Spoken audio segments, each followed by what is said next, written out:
Ya, Bismillahirrahmanirrahim. Assalamualaikum warahmatullahi wabarakatuh. Waalaikumsalam. Selamat siang, Bu. Mungkin kepada para pihak yang hadir, saya mengucapkan terima kasih atas kesediaannya untuk menyelesaikan sengketa ini melalui arbitrase. Sebelum kita mulai, saya ingin mengingatkan bahwa arbitrase ini bersifat final dan mengikat.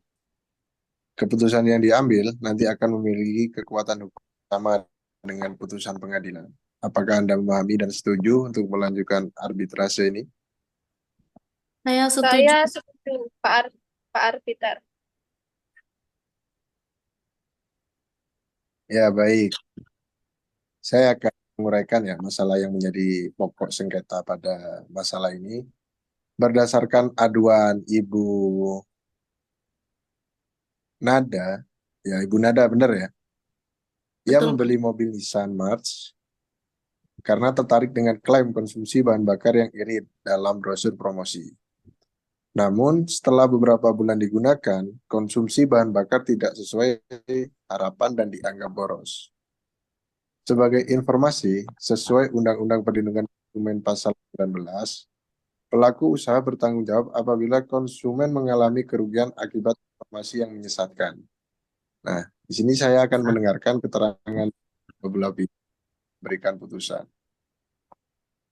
Kepada Ibu Nanda ya, silakan sampaikan Anda terkait masalah ini. Iya, baik. Monggo. Terima kasih, Pak Peter.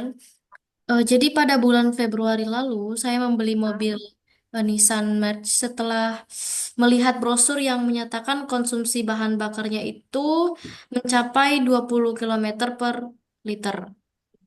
Ini adalah salah satu alasan utama saya memilih mobil tersebut. Namun, setelah saya gunakan selama beberapa bulan itu, konsumsi bahan bakar ternyata jauh lebih boros. Hanya sekitar 12 sampai 13 kilometer per liter. Nah, saya merasa tertipu karena informasi dalam brosur itu tidak sesuai kenyataannya. Nah, hal ini tuh menyebabkan saya merugi karena pengeluaran bahan bakar saya jauh lebih besar dari yang saya perkirakan sebelumnya. Gitu, Pak Arbiter, kurang lebihnya. Baik, saya mengerti. Sekarang saya akan meminta tanggapan ya dari pihak PT Nissan Motor Indonesia. Mungkin kepada perwakilan PT Nissan, silakan sampaikan tanggapan Anda. Terima kasih Pak Arbiter. Kami menghormati keluhan dari Ibu Nada. Perlu kami sampaikan bahwa konsumsi bahan bakar yang tercantum dalam brosur adalah hasil uji standar melalui laboratorium dengan kondisi yang ideal, seperti yang jalan yang rata dan kecepatannya yang stabil. Faktor-faktor seperti cara berkendara, kondisi jalan, dan perawatan kendaraan dapat mempengaruhi konsumsi terkait bahan bakar. Kami tidak bermaksud untuk menyesatkan konsumen, tetapi informasi yang disampaikan adalah perkiraan terbaik berdasarkan pengujian secara teknis. Seperti itu, Pak Arbiter. Baik, saya sudah mendengar ya keterangan dari Ibu kedua belah pihak. Dan berdasarkan informasi yang disampaikan, ada beberapa hal yang memang perlu kita evaluasi bersama. Yang pertama, klaim dalam brosur sebagai janji pra-kontrak. Dalam hukum perlindungan konsumen, perlu kita ketahui bersama, brosur dianggap sebagai janji pra-kontrak yang mengikat.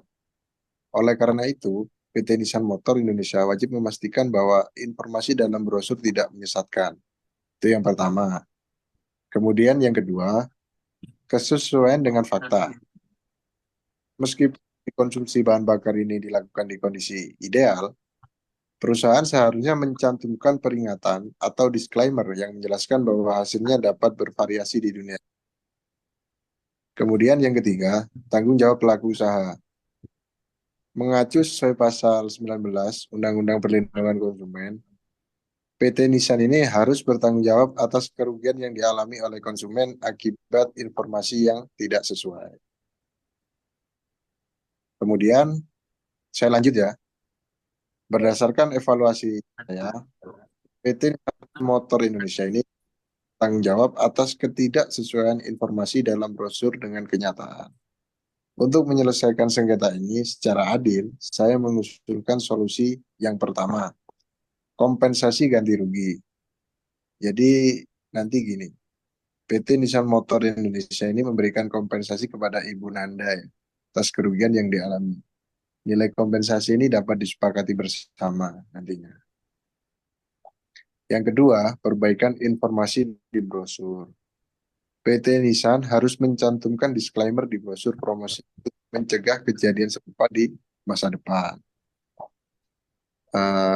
Bagaimana pendapat Anda berdua mengenai solusi ini? Ya, kalau saya sih setuju ya, Pak Dwi.